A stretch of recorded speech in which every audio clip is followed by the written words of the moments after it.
ساڵتان لەبێت بینەرانی کورسات نیوز من ئاوڕە تۆفیقم لە ئەڵقێمشەی بەرنامەی پانۆراما پێتانگەیشتین ئەو قسە باسەکەین لەسەر بابەتی سەرژمێری و ئامار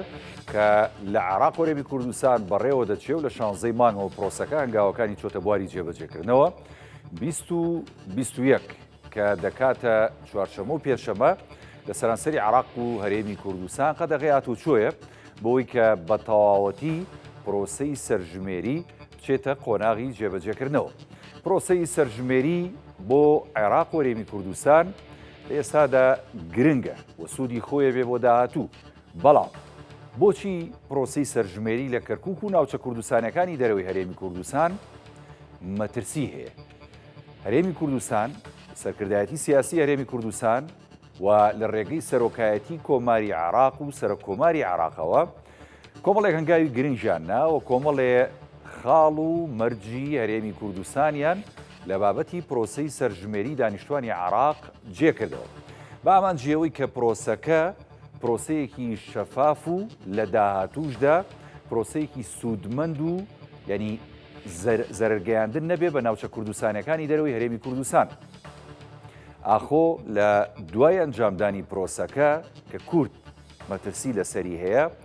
بابەتی سەرژمێری و ئاماری ساڵی 57 دەکرێتە بنەما لەلایەن حکوومەتی عێراقەوە بۆی کە لەگەڵ پرۆسەی سەرژمێری و ئاماری ساڵی 2024دا پێکەوە کاری پێ بکرێت. ئێمە شەو گفتوگۆکەین لەسەر مەترسیەکانی سەرژمێری و ئامار لە ناوچە کوردستانەکانی دەرەوەی هەرێمی کوردستان و بە دیاریکراوی لە شاری کەرکووک بە میوانداری هەرێک لە میوانە بەڕێزەکانم کاک شوان محەممەد ئەندامی مەکتەبی سیاسی حیزبی زەحمەتکێشان کە لە ستۆدیۆ لەگەڵمای بەخێربی کاک شوان، هەروەها بەڕێز شیلان جاف سەرپەرشتیاری تیمەکانی سەرژمێری لە کەرکووک کە بەسپاسەوە لە ستۆدیۆکانمان لە شاری کەرکووک لەگەڵمانە بەخێربی خات و شیلان جەنابیشب. کاک شوانەگە لە بەڕێزەوە دەست پێ بکەم،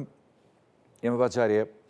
ڕۆ سیاسیەکەی بابەتی سەرژمێری و ئامار لە عێراق و هەرێمی کوردستان و لە ناوچە کوردستانەکانی دەرەوەی هەرێمی کوردستان تۆزێ بخینە بەرباس و گفتوگۆ. بەڕای جەنابتان یعنی بۆچی لایەنە سیاسیەکان و بۆچی کورد بە دیاری کراوی یعنی بابەتی سەرژمێری بە مەترسی ئەبینێ بۆ ناوچە کوردستانەکانی دەرەوەی هەرێمی کوردستان؟ چییە؟ من لە خۆڕایە یاخود نەخێر ئێوە شت شکە بن لەم بارەیەوە. زۆر سپاس، سڵاو بە بینەرانی بەڕێز. بێگومان لە خۆڕانیە کۆمەڵی مەترسی لەسەر ئەنجامدانی سەرژمێری لە ناوچە کوردستانەکانی دەرەوەی هەرێمی کوردستان هەیە و ئەو مەترسیانە مەترسی زەقن پەیوەندی بە ئایندەی ئەو ناوچانەوە هەیە، پەیوەندی بە ئەو بابەتەوەیە کە پێی ئەوترێ کوردستانی بوونی ئەو ناوچەیە. دیارە سەرژمێری لە عێراق 8 جار کراوە، هیچ جارێکی بەبێ کەم و کوڕی تێنەپەڕیوە. ڕەنگە ئەوەی کە کورد تۆزێک با بڵێن متمانەی پێبووە سەرژمێری 57 بووە، لە سەردەمی مەلەکێت کراوە، کەمتر مەشاکل لە عێراقا هەبووە. باقی سەرژمێریەکانی تر هەمووی مەبەستی سیاسی تێکەڵ کراوە.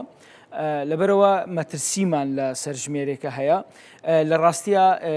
بابەتی ناوچە جێناکۆکەکان بابەتێکی گرینگە بە نسبەت هەرێمی کوردستان و ئەم ناوچانە 150 خاچی هەرێمی کوردستان پێک دێنێ. ئەمە پرسێکی نیشتیمانی و پرسێکی خاکە. کورد مەترسیەکەی لەوەیە لە دوای 16 ئۆکتۆبەرەوە ڕێژەیەکی یەکجار زۆر عەرەب لەم ناوچانن، بە تایبەتیش لە سەنتەری پارێزگای کەرکووک و لە سەرژمێریە ئەمانە سەرژمێری بکرێن دەبنە خەڵکی کەرکووک. بۆیە کورد لە سەرەتاوە مەترسیانەی خستە بەر چاوی بەرپرسان و ئەوە بوو لە دوجارە کە بەرەبەرە مەوعیدی سەرژمێرەکە نزیک بۆەوە کورد فشاری دروست کرد. ئەوە بوو لەلایەن حکوومەتی هەرێم، لەلایەن وەزارەتی پلاندانان، لەلایەن دەستەی ئامار و لەلایەن حیزبە سیاسیەکانەوە مەترسیانە زەقکرانەوە. ئەو بوو دوجار کۆبنەوەی سەرۆکی کۆماری لێکەوتەوە. لە دوای ئەم ڕاستپاردەیە ئەنجومەنی وەزیرانی عێراق کۆبنەوەیەکی کرد، لەوێ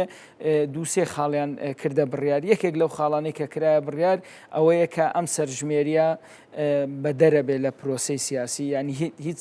پەیوەندیەکی بە پرۆسەی سیاسیەوە نابێت. دووەمیان ئەوەیە بۆ ناوچە جێناکۆکان ئەم سەرژمێریە پشت ئەبەستێ بە ئەحسای 57 واتە ئەمانەی کە سەرژمێریەکرێن و بە کەرکووکی حیسابنەوەکانی ئەحسای 57 بن ئەمانە تۆزە ئیتمینای دروست کردووە لەلایەن کوردەوە بەڵام ئیتمیناکە قەتحی نییە کۆتایی نییە هێشتا مەترسیەکانی متمانیان بەم بابەتەش نییە کە جێکراوەتەوە وەکو داخوازی کوردە بەڵێ متمانە نەبوونەکە لەوە سەرچاوی گرتووە ئێمە مادەی 140 هەیە لە دەستوری هەمیشەی عێراق ئەم مادەیە لە سەردەمی خوا لێ خۆشبوو مام جەلال و لە سەردەمی کاک نۆشیروان و کاک مەسعودا نووسرایەوە بینیمان لە سەردەمی ئەو بەڕێزانە نەتواندرا جێبەجێ بکرێت یعنی حکوومەتی عێراق نەچۆ ژێرباریەوەی کە ئەو سەقفە زەمەنەی کە بۆ مادەی 140 دیاری کرا کە 2007 بوو و تێپەڕی و جێبەجێیان نەکرد لەبەرەوە مەترسیەکان لەوە سەرچاوی گرتووە ئێستا ئەو تیمانەی کە لە بەغان و نەرایەتی کوردەکەن خۆ ئەوەندەی ئەو بەڕێزانە بەقوت نەبوون لە سەردەمی خۆیانە کەواتە متمانەکە لەوەیە ئەوان مادەی 140 جێبەجێ نەکرد کە مادەیەکی دەستوریە و با بڵێن قوتێکی بەهێزی هەیە چۆن بڕوابێنین کە ئەوان بڕیارێکی ئەنجومەنی وەزیران جێبەجێکەن ئەمە بەشێکێتی بەشەکەی تریشی لە ڕاستیە سەرژمێری هەر تەنها ئەوە نییە ئێمە لە مەسلەی با بڵێن پرسە نیشتیمانیەکانەوە سەیری بکەین سەرژمێری پێویستیەکی حکومڕانیە پێویستیەکی ئیداریە سەرژمێری داتاوژ ڕقەمە سەرژمێری مەسەرەن بۆ نمونە لەم ڕۆژانە پارێزگاری کەرکووک لە دوانێکە ئەڵێ ئێمە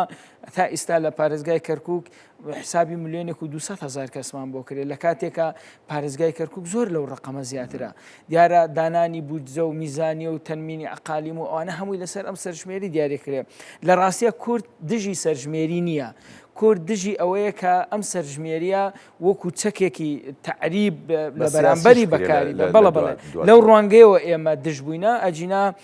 کورد لە 2007 لەگەڵ سەرژمێری بوو لە 2010 لەگەڵ سەرژمێری بوو و لە 2014 کە تەنانەت هەنگاوی بۆ نرا بۆ ئەوی جێبەجێ کرێ بەڵام عەرەبەکان نەچوونە ژێرباری و لە هەمووشی ینی ناخۆشتر ئەوەیە ئەوان مادەی 140 پشتگوێ خستووە کە مادەی 140 سێ فەقەرە پێک دێ فەقەرەی یەکەمی ئاساییکردنەوەیە ئاساییکردنەوەشی واتە گەڕانەوەی عەرەبەکانی کە هاتوونە بە بڕیاری سیاسی بۆ گۆڕینی دیموگرافیا و گەڕانەوەی ئەو ئاوارە کوردانەیە کە دەرکراون لە سەردەمی دەسەڵاتەیەک لە دوایەکانی جێبەجێ کرا ینی زۆر بەکەمی جێبەجێ کرا چونکە بەپێی ئاخر تەقریری مادەی 140 20,000 خێزانی عەرەب 20 میلیۆنەکەیان وەرگرتووە بەڵام نەگەڕاونەتەوە لە کەرکووک لە کەرکووک ماون بەپێی قانون بەپێی یاساکە دەبێ ئەمانە هەموو شتەکانیان بپێچنەوە زۆرڕۆنەوە بۆ شارەکانی خۆیان لە ڕابردوو ئەمە نەکراوە لە دوای 16 ئۆکتۆبەریش ڕێژەیەکی یەکجار زۆر عەرەب هاتۆتە مەنتیقەکە ئێمە لە ڕووی ئینسانیەوە کورد تەحمولیانی لەگەڵ کردوون لە هاتنی داعش ینی بە بیرمان دێ کاتێ پارێزگای ئیسلاحەدین لەلایەن داعشەوە داگیر کرا بەغاڕێی نەدا عەرەبەکان بچنە ناو سوننەکان بچنە ناو بەغاوە بەڵکۆمیان هاتنە کەرکووکەوە کورد وەکو شتێکی ئینسانی باوشی بۆ کردنەوە بەڵام بەداخەوە ئەوان ئەمە وەکو چەکێک لە بەرامبەر کورد بەکاردێنن بۆ دیگۆڕینی دیموگرافیا دواتریە مۆسەر ئەوەی کە ینی هەندێک زانیاری و داتا و ئامار هەیە لەسەر ژمارەیەکی زۆری عەرەب کە مەترسی کورد وەکو جەنابتەڵی ئالەمەیەکە لە داهاتوو دامانە بە کەرکووک حسابکرێن لە ڕۆسیاسێکە و قسەی زیاتری لەسەرەکەین دەچێن لای خاتوشیلان جاو لە سۆدەکانمان لە شاری کەرکووکە لەگەڵمانە خاتوشیلان ینی پرۆسەی سەرژمێری و ینی ئاماری گشتی لە عێراق کە دەستی پێکردەوە لە 16 مانگەوە ینی پرۆسەکە تاوەکو 90 بەردەوامەکە گەڕانی بژمێرەکانە و تۆمارکردنی ناوی خێزانەکانە و واروەها 2021 کەیتر بە تەواوەتی ینی پرۆسەکە دەچێتە قۆناغ هەستیارەکەەوە جێبەجێ دەکرێت و قەدەغەیات و چۆی گشتیە ئەم بابەتە لە کەرکووک دەتوانین بڵین قۆناغ و هەنگاوەکانی تاوەکۆم ساتێکی ئێمە گفتوگۆکەین لەم بەرنمەیە لە چه ئاستێکدایە باش بەڕێوە دەچێت تەگەرە و ینی کێشە و مەشاکیلی بۆ دروست بۆ یاخود نەخێر باشە لە ئاستی پێویستە سڵاوتان لێبێ و ئەم کاتەتان باش لەو ڕۆژەوەی کە سەرژمێری لە عێراق بەگشتی دەستی پێکردووە من باسی سنووری مادەی 140ەکەم بە تایبەت باستی کەرکووکەکەم لەو ڕۆژەوەی کە سەرژمێرەکە دەستی پێکردووە مەرحەلەی یەکەم کە حەسر و تەرقیم بوو لەو مەرحەلەیە ئێمە دەستمان کرد بە تەرقیمکردنی کۆڵانەکان ژمارەماندا لە کۆڵانەکان و لە ماڵەکان و دواتر لە ماڵەکان پرسیاری ناوی سیانیمانە کرد ئەو کاتە کە زانیمان عەرەبێکی زۆر هەیە لە ناو شاری کەرکووکە زیاتر تقریبا بڵێم لە 100,000 عەرەبی هاوردا کە بە ئەسڵ هیچ کامیان کەرکووکی نەبوون، تەنانەت هیچ مافێکشیان بە کەرکووکەوە نەبوو. ئەنجارە ئێمە هەستاین ئەوەمان بڵاو کردەوە کە کوردەکان بگەڕێنەوە ئەوانەی کە کەرکووکین. لەو حاڵەتەیە کە کورد دەستی کرد بە ئیضافاتی ناوەکان لە عەرەبەوە هەموو بلۆکەکان تقریبان دەستی کرد بە قفلکردن.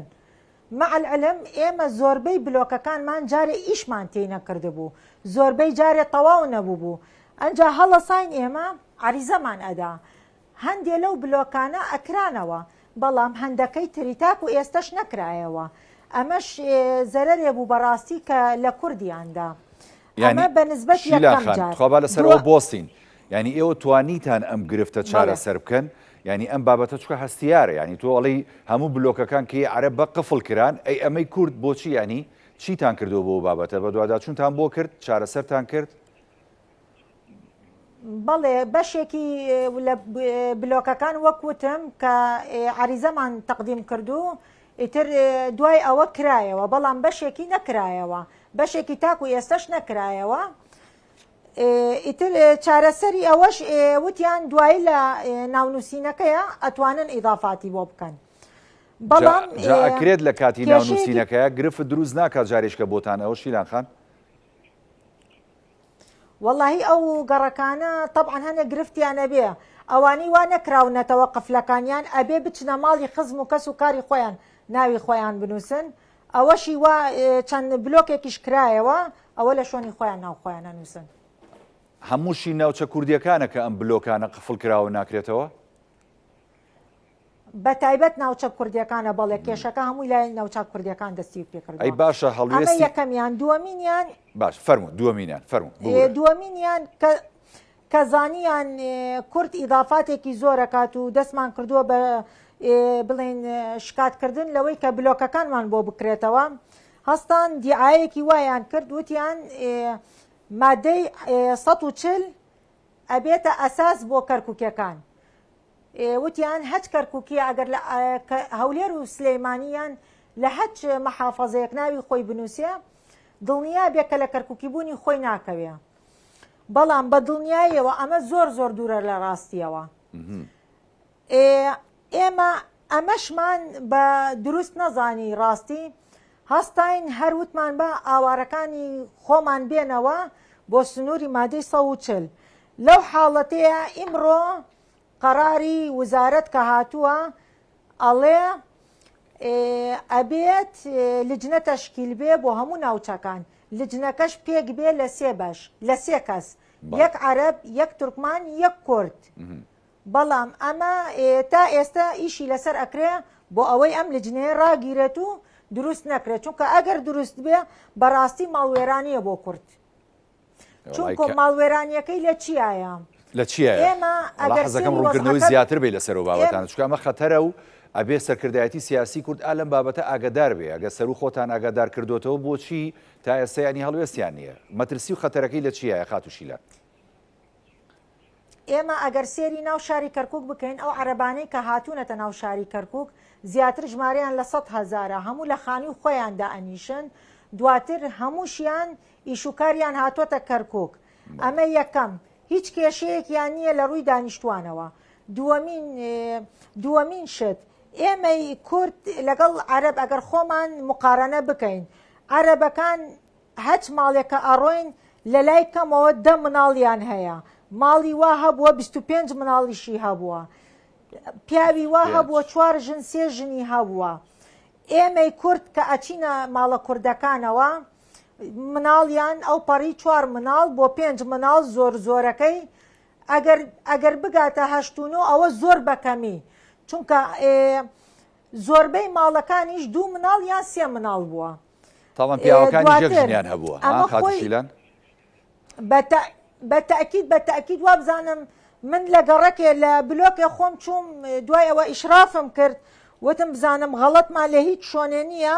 پرسیاری ئەوەم کرد، وتم بزانم لێرە پیاو هەیە 2 ژن و 3 ژنەی هەبێ، تەنها یەک پیاوێ 2 ژنی هەبوو. کاکە پیاوی کورتانەوە ترسانووە ئێوەی ژنانی کورد، یعنی ئەوە تا فەرمووی یەک ژنێنێ ئەمە مەترسیە سیاسیەکەی کە دروستە بێ لە داهاتوە وایان نەخاتوشیلان؟ واللهی بەڕێزم من بەڕوەیەکی ترەوە سێری ئەمە ئەکەم ئێمە ئەگەر بینە سەر جنوب لەگەڵ شیمال ئەوەی کە موچەی لەسەر ناوەندە بەغدایە موچەی هەموو مانگێ لە کاتی خۆی دێ کێشەی بە خێوکردنی ماڵ و مناڵی نییە هەرچەنێ مناڵی شیە بێ ئەگەر خانووشی نەبێ ئەتوانێت بچێت لە بانقی ڕافدین یاخود ڕەشید تاکو 100 میلیۆن بۆ 150 میلیۆنیش ڕاکێشێ بۆ ئەوەی خانوویەک بسەنێ بۆ ماڵ و مناڵەکەی بەڵام ئێمەی کورد ئەگەر بمانەوێ مناڵ زیادکەین ئەبێ یەکەمین جار سێری مەساریفیان کەین ئایا ئێمە قووەتی ئەوەمانەیە بە سێ مانگ جارێ ڕوبعەموچەیە وەرەگرین ئەم مناڵانەی پێبەخێوکەین ئەمە ئەکەوێتە سەر بەڕاستی حکومەتی کوردی کە ئەمەی دروست کردووە لە ناو ملەتی کورد و بیر لە دوا ڕۆژی ملەتی کورد وڵی بە هیواین ینی ئەم بابەتە کە زەرر نەیە لە کورد بەڕاستی چکەوتا خۆت مەترسیەکانی خەیتە ڕوو یعنی ئەمانە مەترسی جدین یعنی چکە تۆ لەوێ دەبێت شەڕی خاک بکەی شەڕی نەتەوە بکەی شەڕی ینی ئەوە بکەی کە دیموگرافیای ناوچەکەت نەگۆڕێ کە تۆ لە ئەساسا ناوچانە ناوچەی کێشە لەسەر و دەبێت بە پێی یاسا و ئەو مادەی دەستوریانی کە هەیە چارەسەر بکرێت ئەو مەترسیانە گێنراوەتە سەرکردایەتی سیاسی کوردخات و شیلان و سەرو خۆتانتان لێ ئاگادار کردوتەوە کار ئاسانی یاخود هەنگاوی کردارێکیان ناوە بۆ ینی جێبەجێکردن و کەمکردنەوەی ئەو مەترسیانە بە دڵنیاییەوە ئێمە ئەوەی لەسەرمانە باسی ئەەکەین ئیتر گوێمان لێ ئەگرن یاخود گوێمان لێ ناگرن ئەوە لەسەر ئێمە نییە دواتر لێرە مەترسیەکی تریش زۆر لەوە گرنگتر هەیە ئێمەی کوردیان بەوە هەڵخەڵەتان وتیان قومیەتی تێ نییە بۆ کەرکووک ئەمە نەوعەن ماوایان کرد کە کوردەکە سارد بێتەوە لە هاتنەوەی لەبەرەوەی بڵێن قومیەتی تێ نییە شتەکە بە شتێکی ئەتیادی وەرگین بەڵام ئەوەی کە زۆر زۆر لەوە گرنگترە شۆنی نیشتەجێبوونی ئێستەی تێیە کە هەچ کەسێک لە کەرکووک ناوی خۆی بنووسێ بێ ئەوەی سێری هیچ مستەمسەکاتێکی بکەین ئێمە دواڕۆژ بە کەرکووکی حسابی ئەەکەین ئەمەش لە چی دەرەکەوێ ژمارەی ئێمە زۆرەیان کەمە ئەگەر قومیەتی تێبێ یاخود تێی نەبێ بەیانی نادوو بەیانی بڵێن 10 ساڵی تر 4 ساڵی تر 15 ساڵی تر لە کەرکووک انتخابات ئەکرێ لەو حاڵەتەیە کورسیەکان قەرار ئەدەن ئایا ئێمەی کورد ژمارەمان زۆرە لە کەرکووک یاخود عەرەب ژمارەی زۆرە لە کەرکووک بە تەکید عەرەب ئەم جارە گۆڵی خۆیەکا لە کورد ئەمە دڵنیا بن لەمەیانە هیواداریشم وانە بێت چۆن ڕێگری بکەین کە ئەم گۆڵە نەکەن بەڕاستی ینی ئێوەی شارەزایان ئێوەی خەڵکانی ینی خەمخۆر بۆ بابەتەکە چۆن نەتوانن ئەم ڕێگریە بکەن بەڕاستی ئەمە لە دەستی ئێمە نییە بۆ ڕێگریکردن ئەمە ئەبێ حکومەتی کوردی ئەم ڕێگریانە بکە ئێمە لەسەرمانەکە واقعەکەمان بینیەوە باسی واقعەکە ئەکەین ئێمە مەترسیەک لەوەش مهمتر ئێمە هەندێش گەڕەکەیە ئەڵێن ئەم گەڕەکە هەمووی کووردە هەر بەوە ناسراوە کە ئەم گەڕەکە هەمووی کووردە بۆ نمونە گەڕەکی ئازادی گەڕەکی باروتخانە گەڕەکی شۆڕی زۆر گەڕەکی ڕەحیماوە زۆر گەڕەکی تر وەکو دەروازە وەکو پەنجا عەلی کە ئەم گەڕەکانە بە گەڕەکی کوردی ناسراون بەڵام بڕۆنە ناوی سێری ناوی گەڕەکەکەکەن بزان لە هەموو کۆڵانێکە بەشێکی بووەتە عەرەبی هاوردە یاخودنا ئەمە جارێکی تر ماڵوێرانیە بۆ ئێمەی کورد عەرەب یعنی هیچ شوێنێ نەماوە لەم شارە لە ناویان نەبێت دوای ئەوە لەوەش خراپتر قەینا خۆیان عەرەبی هاوردەی ناو شاری کەرکووکن بەڵام بەشێکی زۆریان ئیضافاتیشیان هەیە لەم تعدادا ئیضافاتی کەسوکاری خۆشیانەکەن لەسەر کەرکووک یعنی ئەوە مەترسیەکی زۆر زۆر گەورەیە بەڕاستی بۆ سەر شاری کەرکووک دواتر ئێمەی کورد بە زۆر ئەگەر دەرگاکەمان لێ بکەنەوە ناویان بنووسین بەڵام ئێمە چوینەتە ماڵە عەرەبەکان کە تەواو بووینە لە بینی خۆیانە پیرۆزبایی کەرکووکی بوونیان لە یەکتر کردووە وڵای ئەوانە گرفتە بەڕاستی یعنی بەڕاستی ئێمە کە ئەم وەزعە بینین لە ناو کەرکووکە وەکو دانیشتووی شاری کەرکووک بەڕاستی زۆر زۆر نیگەرانین لە وەزعەکەیە هیوادارین حکومەتی کوردی ئەمە قبول نەکات چونکە کەرکووک ڕۆژ بە ڕۆژ بەرە وێرانی ئەڕوا بەرەو تەعریبوون ئەڕوا دەست خۆشخات و شیلان دێمە خزمەت جەنابەت بۆ کۆمەڵێ پرسی دیکەی گرنگتر بەڕاستی ئەین کاک شوانەوەی کە شیلانخان خستێ ڕۆ بەڕاستی کۆمەڵی مەترسی گەورەیە ێ باشە ئەی تازەخۆ بۆ نمونە بەیانی سێشەممەیە یعنی 19 مانگە تۆ 20 لە بەردەمایە چی ئەکرێت ئەو هەنگاوە خێرا و گرنگانی کە بەرئابوو مەترسێ ینی شۆڤێنیانە بگیرێت یخۆ تۆ مەترسیانەوە تا لە سەر و خۆشمان ئاگادار کردوتەوە ئەی ئێوەی لایەنە سیاسەکان لە کەرکووک ئەرەکتان چیە بۆ بابەتە گرنگە زۆر سپاس وەڵاهی من بەڕاستی کاتم بۆ بەرنمەیە لە قەناعەتی خۆم وتم کەمتر باسی مەترسیەکان بکەین بەو پێوەی کە تازە بڕیار درراوە جێبەجێکرێ من چەند نمونەیەک دێنمەوەی دوو مانگ پێش ئێستا دەستەی گشتی ناوچە کوردستانیەکانی دەرەوە کۆنفرانسێکی لە هەولێر بەست لەوێ هەموو حزبەکانی کەرکووک بەشدار بوون لەگەڵ نوێنەرانی شنگال و خانەقین لەوێ زۆر بە ڕوونی تێگرای حزبەکان سەرژمێریان ڕەت کردەوە من بەبیرم دێ لە قسەکانی خۆم لەوێ وتم سەرژمێری واتە حەڵالکردنی تەواوی تەعریب لە 100 ساڵی ڕابردوو باشە ئەمە وتراوە ئەم مەترسیانە زۆر دەمێکە باس کراوە من تێناگەم ئەو ڕۆژە لە کۆبنەوەی لایەنە کوردستانیەکان لە کەرکووک من وتم سەرکردایەتی سیاسی کورد ئەگەر لە خەمی خاکە دەبێ نەیە لە سەرژمێری بکرێت برادران لێم تووڕە بوون وتیان چۆن سەرکردایەتی خۆی لە پێناو خاکدانە باش ئەتوانێت ڕێگری بکە ئەتوانێت بەڵێ ئەتوانێت بەڵێ ئەتوانێت ئێستاژ دەتوانێت ڕێگری قانونی پێ حجەی قانونی پێ بۆ مادەی جێبەجێکردنی مادەی 140 حجەیەکی قانونی زۆر بەهێزە بڵێ ئەم ناوچەیە ناوچەی جێناکۆکە لەبەر ئەوەی تعریبی تایە ئێمە ڕازی نابین لەم ناوچەیە سەرژمێری بکرێت تا مادەی 140 جێبەجێ نەکرێت مادەی 140 چەکێکی قانونی و دەستوریە ئەمە بەشێکێتی بەشی دووەمی ئەو خاتونە باسی 100,000ەکە ئەو 100,000 ئەوانن دامەزراون عەرەبەکان دامەزراون ئەوانە دامەزراون لە خوارو و ناوەڕاستی عێراق هاتوون دامەزراون لە کەرکووک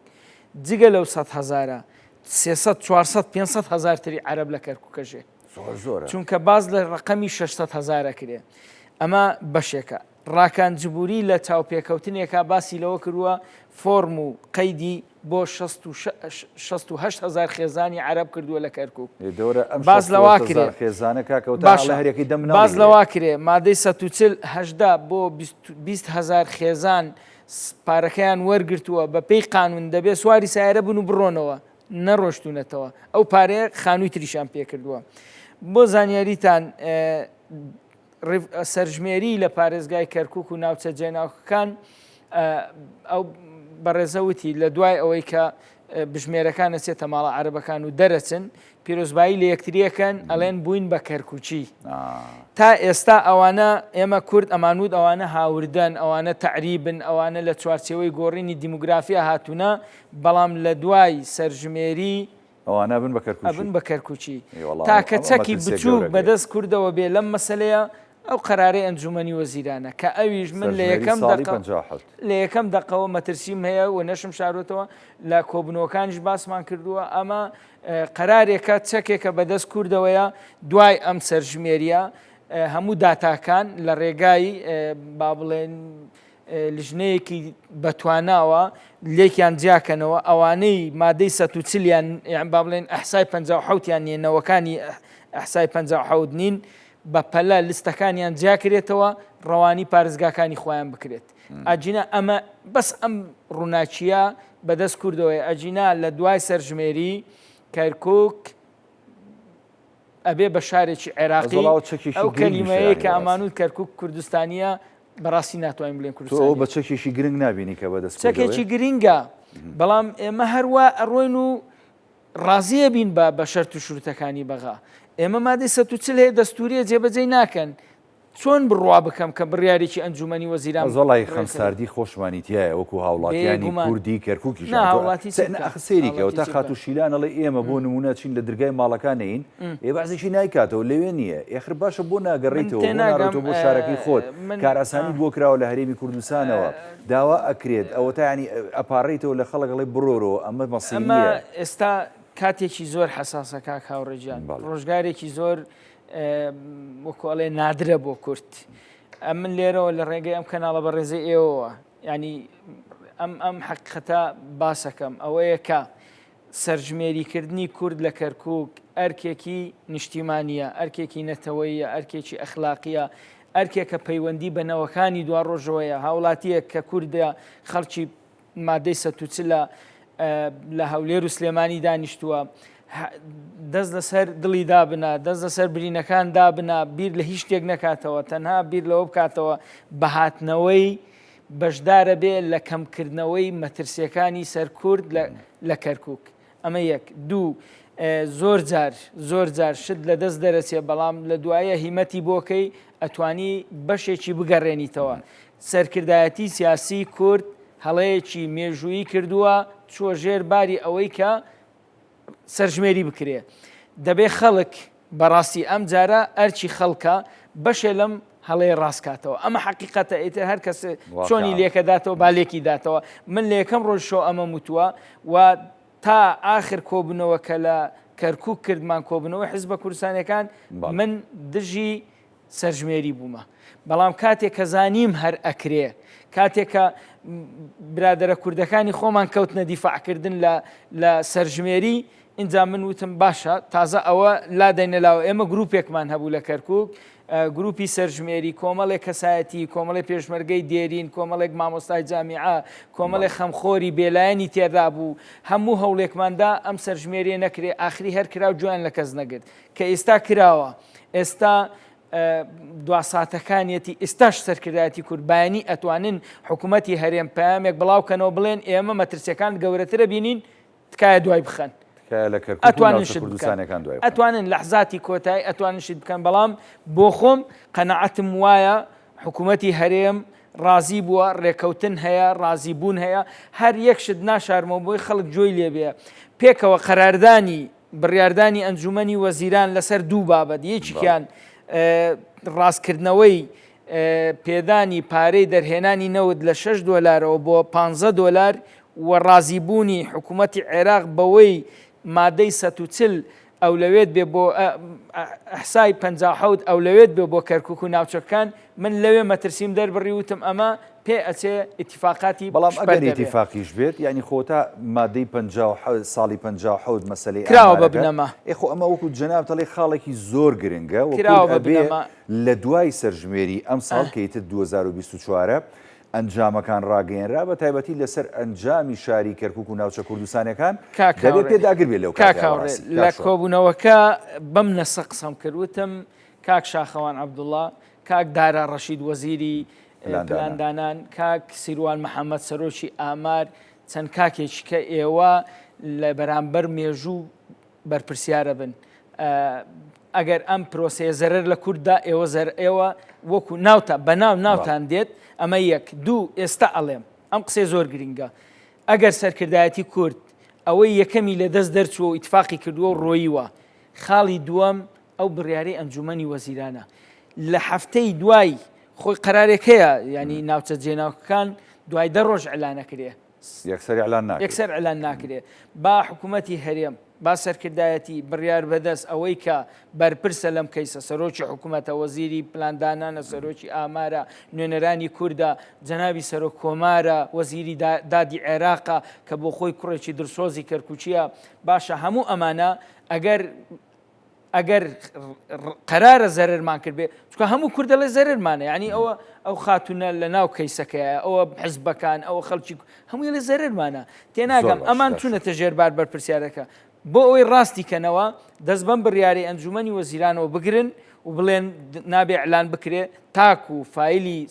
مادەی 57 ئەحسای 57 یەکلا نەکەینەوە، نابێ ئەم ناوچانە ئێمە ئێشتا چاوەڕێیەکەین وەکو جەناب چاوەڕێ دەکەین دەرفەت هەیە ئەو پێداگریە بکرێت بەڵام لە ڕاستیە شتیتریش هەیە. هەمومان لە کۆبنەوەی حزبەکانیش تێگڕای خەڵکی کەرکووک مەترسی تریشیان هەیە، مەترسی شاراوەشمان هەیە. بەڕاستی ئێستا ئەوە ئەڵێ مەسەلەن ئەم ئایپاتە دێت لە گەڕەکە کوردیەکان ناکرێتەوە بۆی نەنووسرێن. ئەمە مشکلەیە. گواستنەوەی داتاکان بۆ سیلڤەرەکان بەغدا مەترسیە، چونکە ئەمڕۆ تەکنەلۆژیایە بە یەک کلیک دەتوانی گۆڕانکاری بکەیت. بۆیە دەبێت بەڕاستی یعنی وەڵا با بچم بۆ ئەو مەترسیانە ئەم پرسیارە با لە خاتوشیلان خاتوشیلان ینی بەڕاستی مەترسی گەورە لە پرۆسەکەشاکەەوە ڕۆسیاسیەکەیتی ئاماژەی پێکرێەوەی جەنابیشە پێشتر خستە ڕوو بەڕاستی کۆمەڵێ مەترسی گەورە بوو کە ئەگەر چارەسەر نەکرێەوە ئێوە بە فریای نەکەون لەوێ کە خۆتان معنین بە ئیشەکە کورد زەرمەندی یەکەمە بێ لەو ناوچانە بابەتی بە ئەلکترۆنی بوونی ئەم سەرژمێریە کە ئەمە خۆی مەترسیە وەکو کاکشوانی ژەڵێت وەکو شارەزایانیش باسی دەکەن ینی بابەتی ئەلکترۆنی ئاسانە دەستکاریکردنی بەڵام بوونی سێڤەرێک لە بەغدا سەرەکی وە سێڤەرێک لە هەرێمی کوردستان ئەگەر هەبێ نازانم چکە بڕیاری لێدرابوو ئەگەر هەبێ ئەمە ئەم مەترسیە ئەڕەوێنێتەوە ئەگەر لە داهاتوە دەستکاری ینی ژمارەکان بکرێت لەو ڕۆچکە جەنابە شارەزای حەزەکەین یان ڕوونکردنەوەمان بیتێ.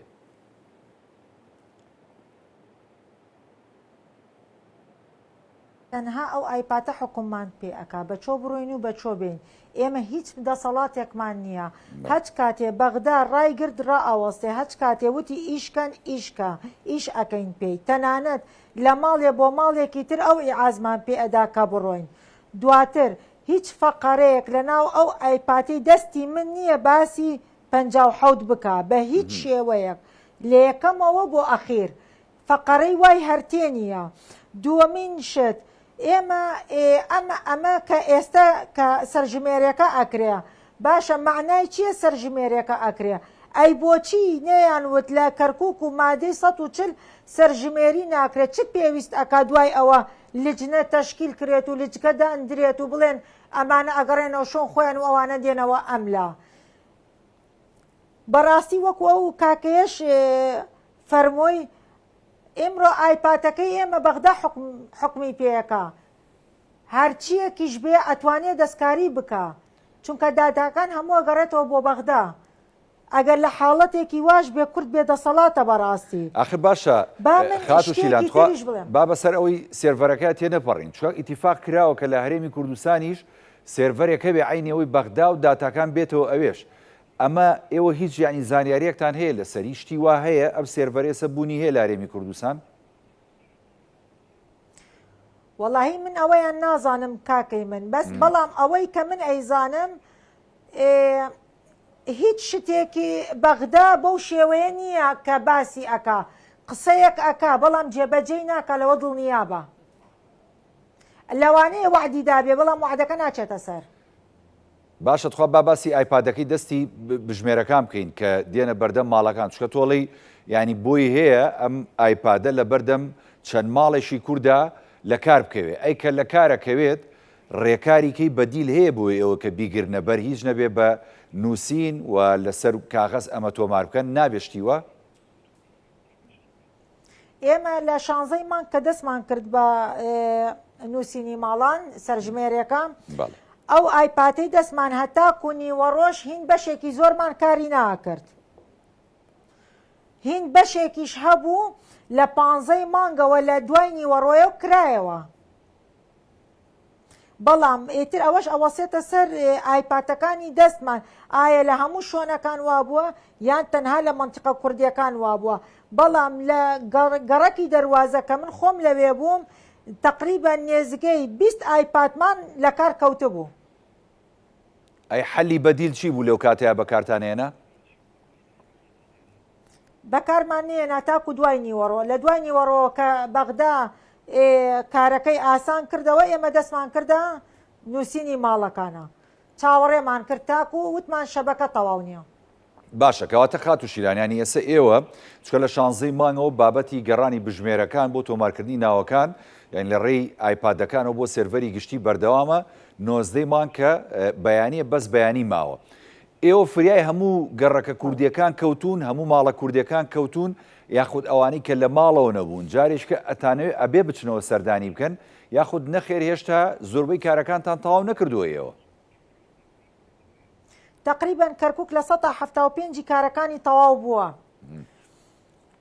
یعنی من باسی کەرکووک بەگشتی ئەکەم ئەو ماڵەشی کە لە ماڵ نەبێ خیار تەداتێ لە ئایپاتەکە ئەڵێ سێ جارە بێ زیارەتی کەی ئەنجا بە مقفەل ئەینووسێت هەتا سێ چار زیارەتی نەکەی خۆی لێت داواکە ئەڵێ سێ جارە بێ بچیتەوە بۆ ماڵەکە هەر ماڵێکیش بۆی هەیە وەک خانوویەکی ئاسایی 26 ماڵ لە ناو ماڵەکەی خۆی بنووسێت بەڵام ئێمەی کورد هەر چەندێ بنووسین هەر ماڵێک لە ماڵەکانی ئێمە کە کوردین 26 ماڵ لە ناو ماڵەکانی خۆمان بنووسین جارێ ڕێژەی کورد نابێتە نیوەی ئەو عەرەبانەی کە هاتوونەتە ناو شاری کەرکووک. ماڵاجاوە ئەوە کارەساتە باشە ئەو خەڵکی کە لە سلێمانی و هەولێر و ناوچەکانی کە بوون ینی بەپی ئەو گەڕان و بە دوواداچوون و ناونووسینانی تیمەکانی جەنابتان لە کەرکووک هەستەکەن هەمووی گەڕاوەتەوە یاخود نەخێر ژمارەیەکی زۆریان بە تەمام بەیانی کە دواوادەیە بۆ تۆمارکردنی بابەتەکە بگەڕێنەوە و دواتر لە سەرژمێرە گشتێکە کە 2021کە ئامادەبوونیان هەبێت لە ماڵەکان چووکە کاکشوان ئەڵێ من 5 ماڵ بۆ 6 ماڵ سەردان مەکەن و یەنە ماڵەکەی من لەوێ ئەمێنەوەش بێ خزمەتیان بکەم و ئەمە گرنگیشە بۆ پرۆسەکە. من باسی گەڕەکە عەرەبیەکان بکەم لە گەڕەکە عەرەبیەکان کە باحتەکان ئەچنە ماڵەکان سێری جنسیەکانەکەن ئەڵێن تۆ جنسیەت کەرکووک نییە بۆتی نانووسین بۆ کوردەکان واکەن یاخود فۆرمی بایعیت کەرکووک نییە بۆتی نانووسم. ئەمەش خۆی لە خۆی بڵێن لە قانون کە لەگەڵ ئێمە باسکراوە و کە بە قەرار هاتووە ئەڵێ هەر ئەوەندە دانیشتووی کەرکووک بێت و ئەبێ ناوی بنووسی. بەڵام بەداخەوە عەرەبەکان کە باحثن ناوی ماڵە کوردەکان نانووسن بە حجەی ئەوەی کە جنسیەیان کەرکووک نییە. ئەمە لە چەند گەڕەکێکی عەرەبی دەستی پێ کردووە بەداخەوە کوردەکەی خۆشمان بەشێکی ئەترسا خەریک بوو تەطبیقی ئەوە بکە کە ناوەکان نەنووسێ. بەڵام ئەلحەمدوللا ئێمە توانیمان فریای ئەوە بکەوین کە بڵێن با بە بینووسن لەوە مەترسن. من لە ماڵەکەی خۆم 26 ماڵم نووسیوە. ئای دەسێ خۆش بێ وەڵاو شتێکی چاک هیچیش بەڵێ بەڵام هیچیش کێشەیەک دروست نابێت چونکە نەیوتووە چەندێ بنووسە و چەندێ بنووسە لە 27 تەقەبولی ناکە ئایپاتەکەی دەستمان بەڵام 26 تەقەبولی ئەکاواتە هیچ زەرەرێکی نییە بۆ ماڵەکەت. ئەو کوردانەشی بەداخەوە کە لە دەرەوەی کەرکووک ئەژێن ئیمڕۆ بەشێکی زۆریان پەیوەندیەکەن ئەڵێن ئەمانەوەی بینەوە کەرکووک. ئێمە لە 175 گەڕەکەکانمان تەواو کردووە. ئێستا ئەگەر ئەوان بێنەوە کەرکووکیش من پێم سەیرە ئەمانە تازە لە چۆدا ئەنیشن چۆن باحتەکان ئەدۆزنەوە چونکە ئەم باحتانە زۆربەی عەرەبە زۆربەی تورکمانە ئەگەر زۆربەی کوردیش بێ بەڵام عەرەب زۆر لە کورد و تورکمانەکەش زیاترە. باشە خات و ئەوەشی کە حکومەکە لەسەر ئەو ماڵانە بە هیچ شێوەیە کەس ناتوانێت حکم کاتە سەریان. ئەو باحتەی کە ئەچێتە ئەو ماڵە بەدەستێتی ناوەکان بنووسێ یاخود نەینووسێ مدیری قاتعەکە ئەمرەکە لەسەری ئیتر لەوە زیاتر هیچ کەسێکی تر نییە ئەمر کاتە سەریان چونکە 1001 حجەی قانونی بۆ دێنێتەوە. خات و شیلان حەزەکەم وەکو دواپەیام بۆ کوردەکان و بۆ ماڵە کوردەکان و بۆ خەڵکی کەرکووک بۆ ناوچە کوردستانەکانی دەرەوەری کوردستان بە کورتی بیگەێنیت سوپاسەکەم بشمان بورە مێشێک لە ستۆدیۆکەی کەرکووکمان زۆر تۆی بێزار کرد داوای لێبوور نەکەین. وەڵاهی من داوا ئەەکەم لە هەموو ئەو کەرکووکیانەی کە لە دەرەوەی سنووری کەرکووکدا ئەنیشن لە دەرەوەی سنووری مادەی 140 بەگشتیدا ئەنیشن هەرچەندێ پەلە بکەن تەنها بەیانی ماوە بێنەوە ناوی خۆیان بنووسن چونکۆم ئەگەر بێت و ناوی خۆیان نەنووسن یەکەمین شت کەرکووکی بوونی خۆیان لەدەست ئەدەن چونکە شتێکیان نامێنێ بە ناوی مادەی شتێ نامێنێ بە ناوی 57ەوە چونکم ئەمە وا ئێستا ئەکرێت 2024 ئەبێتە جێگیرەوەی 57. دووەمین شت فۆرمی بایعیان کە کەرکووکە لە دەستی ئەدەن دواتر کۆبۆنی بنزین و نەوت و بایعی و ئەمانەیان هەر هەمووی ئەبڕەیە لە هەمووی گرنگتر کە لەلایەنە هەیە ڕیعایە ئیجتیماعیەکەیان ئەبڕێت لە سەرووی ئەوەشەوە مناڵیان لە ڕێی کەرکووکەوە تەعین نابێ بە هیچ شێوەیەک دوای ئەوەش هەتایە مناڵەکانی خۆیان نەوەکانیان چونکە ئەمەی وا ئیمڕۆ ئەکرێ بۆ من و ئێوە نییە یاخود بۆ ئێمە نییە کە خەریکی ئەم کارین بۆ نەوەکانی دوا ڕۆژی ئێمەیە ئێمە بۆ ئەوەی نەوەکانی خۆمان لە کەرکووکی بوون بێبەش نەکەین ئەبێ خۆمان هەوڵ دەین بینەوە لە کەرکووک دابنیشین وەڵاهی ئەبوایە هەموو تاکێکی کورد بە دڵخۆشیەوە ئەم چەند ڕۆژەی بکردایەتە جێژن باتای لە ناو شاری کەرکووک دابنیشتایە چونکە ئەمە مەسیری محافەزەی کەرکووکە کە کورد زەرمەندی یەکەمە لە ناویە. بەڵێ دەست خۆشخات و شیلان سپاس دەکەم کاک شوان جنابیش ئەگەر بە کورتی پەیامی خۆ بگەێنی وڵا هیواداریشم یعنی تۆڵی 5 خێزان تکایە ئەگەر هەوڵ ببیکە بە 20 خێزان 25 خێزانەوە تا لە تا 26 خێزان توانی لە ماڵەکەی خۆ ناونووسکەی بەڕاستی حکام و کوردێکەمە بکە فەرموو. یەکەم دەست خۆش خاتوشیلان زۆر بە ئەحساسێکی قسەی کرد لەسەر نێتی خۆی قسەی کرد. یەکەم ئەو بژمێرانە بۆیان نییە بە کەسێک بڵێن نادنووسین هەمویان هەرچی بێتە پێشیان دەبێ بینووسنەوەی یەک دووەم لە زۆربەی ناوچە کوردیەکان بژمێرەکان کوردن سێەم ئەوەی کە ئەڵێ خەڵک بێبەشە بێ بەڵێ بێبەشە بێ لە هەموو ئیمتیازێکی کەرکوچی بوون هەر کەرکوچیەک نەیات خۆی نەنووسێ بەڵێ بێبەشە بێ لە قەیدی سەرژمێری لە هەولێر و سلێمانیە بێت لە هیچ مافێکی کەرکوچی بوون بەشدار نابێ. لامووی گرنگتر ئەمڕۆ بڵاو کراوەتەوە بە پێی دەستور ئەوانەی لە دەرەوەی وڵاتن ئەتوانن نفوسەکانیان بەپەلە بنێرن بۆ لە خزمێکیان کەسوکارەکەی تۆماری سێەم من دڵنیام سبەی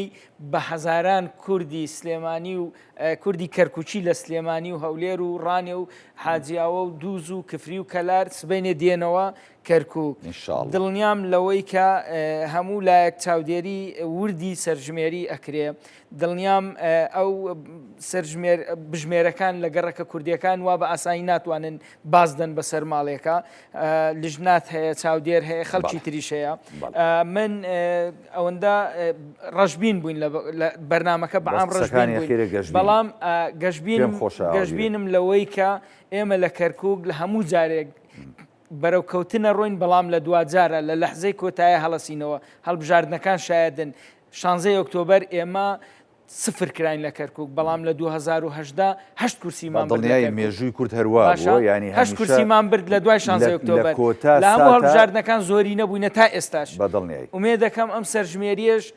بە دوو دەست ئیشکەین دەستێک هەموو کوردێک بێ خۆی بنووسێ هەموو کوردێکی کەرکوچی دەستی دووەم لایەنە سیاسیەکان بەرپرسەکان ئەوانەی کە ڕازی بوون ئەم سەرژمێرێ بکرێ خاڵی ئەنجومەنی وەزیران بڕیاری ئەنجومەنی وەزیران جێبەجێکەن هەموو عەرەبانەی کە پێشینیان تعریبە بە تعریب هاتوون سیزلەکانیان نەقڵکەنەوە بۆ پارێزگاکانی خۆیان ئێمە مشکلە دەست خۆش وڵی ئەم گەشتبینی ئەخیرتم زۆر بەدڵ بوو دەستەکانە خۆشەکە شوانجام کوردستانیانی دەرەوەی هەرێمی کوردستان کەرکوشیەکان خەڵکانی ناوچەی جێناکۆک وەکو کاکشوانەڵێ دەستان ماچەکەین چاوتان ماچەکەین تکایە بەس بەیانیتان ماوە کە 90 مانگە تکایە بگەڕێرەوە بۆ خاکەکەی خۆت بۆ پاراستنی شوناسی نەتەوەی و کوردستانی بوونی ئەو ناوچانە خۆت تۆمار بکە ئەم سەرژمێریە چارە نووسازە بۆیە کورد لەوێ سەر بخەیت هەروەکو کاکشوانەڵێت ئێمە هەمیشە چاومان لە سەرکەوتنی دواسات و کۆتاییە بۆیە ئێوە ئەو سەرکەوتنە بۆ خۆتان و بۆ کورد لەوێ تۆمار بکەن مەترسی بڕەوێنەوە دوورخەنەوە. سپاس بۆ هەرێک لە میوانە بەڕێزەکانم کاکشوان محەممەد ئەندامی مەکتەبی سیاسی حیزب زەحمەتکێشان کە لێرە لە ستۆدیۆ لەگەڵما بوو. سپاس بۆ خاتوشیلان جاف سەرپەرشتیاری تیمەکانی سەرژمێری لە کەرکووک کە لە ستۆدیۆکانمان لە شاری کەرکووک میوانمان بوو. بەڵێ بینەرانی بەڕێز ئێوە شاد و کامەران بن خواتان لەگەڵ.